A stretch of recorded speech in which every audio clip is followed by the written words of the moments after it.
안녕하세요. 법무법인 농주 조원진 변호사입니다. 오늘은 성추행 사안 중에서도 가장 가까운 사이라고 생각하는 친족 간에 일어나는 성추행을 주제로 한번 이야기해 보려고 합니다. 어떻게 가족끼리 그런 짓을 할 수 있어 싶긴 한데요. 생각보다 현실에서는 꽤 많이 발생을 하고 있습니다. 그리고 정말 놀라운 일이지만 가해자가 친부인 경우가 정말 많습니다. 특히 이제 가족들하고 많은 시간을 보내게 되는 추석이나 연휴 이럴 때 많은 일이 발생하게 되는데요. 오늘은 어떤 경우에 친족 성추행이 성립하고 어떻게 처벌이 되는지, 그리고 만약에 이런 일이 있으면 안 되겠지만 이런 일이 발생했다면 어떻게 대응해야 하는지 알려드리도록 하겠습니다.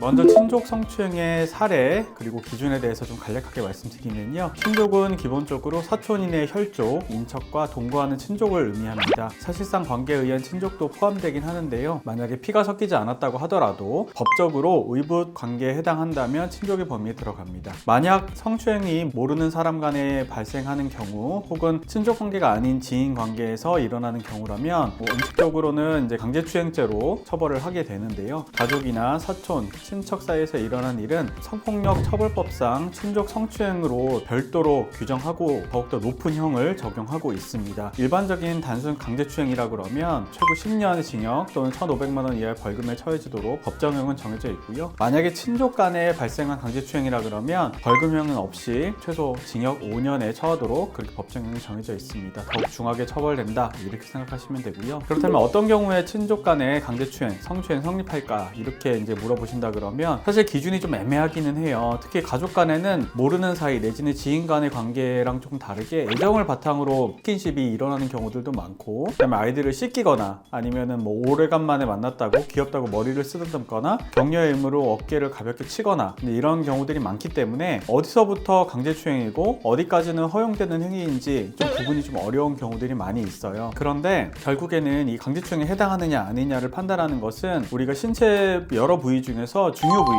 그러니까 음부나 가슴 이런 부분을 만져야만 강제추행이 성립하는 것은 아니에요. 그러니까 허벅지, 팔, 신체 부위, 손등 이런 부분에 따라서도 강제추행이 얼마든지 성립될 수 있고, 대법원에서도 신체 부위에 따른 어떤 본질적인 차이가 있다라고 볼 수 없다 이렇게 판시한 바 있습니다. 그래서 딸 같아서, 아들 같아서, 혹은 우리는 가족이니까 라는 이유로 상대방이 원치 않는데 포옹을 하든지 아니면 엉덩이를 토닥이다든지 등을 쓰다듬는다든지 이런 행위들도 피해자가 느끼기에 성적 수침을 느꼈다라고 한다 그러면 얼마든지 강제추행에 해당할 수 있습니다. 사실은 개별 사안에 따라서 굉장히 판단이 좀 어려운 부분들이 있고 경계선상에 있는 경우들도 많기 때문에 문제가 되거나 내가 뭔가 수치심을 느꼈다라고 생각이 드신다 그러면 법률 전문가의 도움을 받아보시기 바랍니다. 또 반대의 경우도 있어요. 나는 분명히 좋은 의도로 그냥 등을 토닥이고 손등을 이렇게 쓰다듬었던 것 뿐인데 갑자기 강제추행으로 신고가 되는 경우들, 이런 경우에는 어떻게 대응해야 되는지 좀 어려움을 겪으실 수 있거든요. 사실은 관계, 그 다음에 내가 행동했던 의도, 행동을 함에 있어서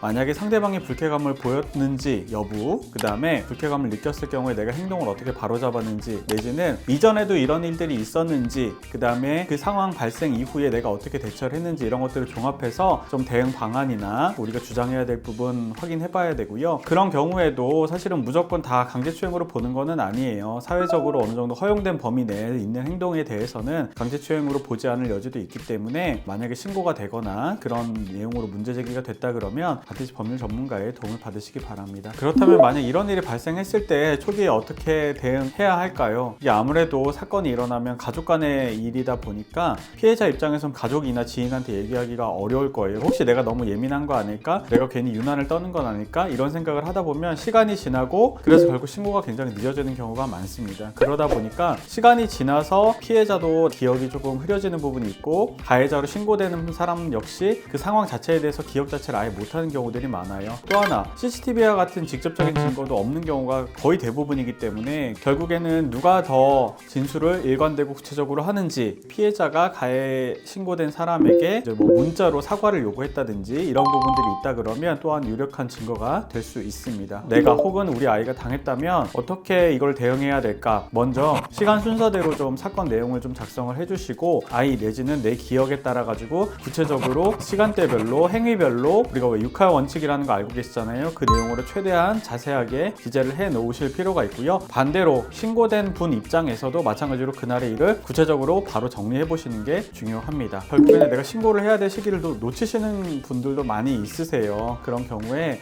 내가 어렸을 때 이런 피해를 입었지만 계속해서 성인이 되어서까지 나에게 이런 고통을 주는 경우, 이런 경우에는 일반적인 성범죄 공소시효는 10년이에요. 하지만 만약 피해자가 피해를 받았을 때 미성년자였다 그러면 공소시효가 피해자가 성인이 된 시점으로부터 10년까지로 늘어나고 성년이 된 이후에도 상당 기간 동안에는 신고를 할 수 있다. 그리고 만약에 피해가 발생한 사건 당시에 피해자가 13세 미만이었다면 공소시효가 존재하지 않습니다. 너무 오래전에 있었던 일인데 이거에 대해서 어떻게 해야 될지 고민스럽다고 하시더라도 실질적으로 어떠한 절차들이 이루어지고 내가 어디까지 조력을 받을 수 있는지, 그리고 앞으로 내가 법정이든 경찰이든 가서 어떤 식으로 진술을 해야 되는지에 대해서 한번 확인을 해보시고 그 다음에 구체적으로 신고 여부를 결정하셔도 충분합니다.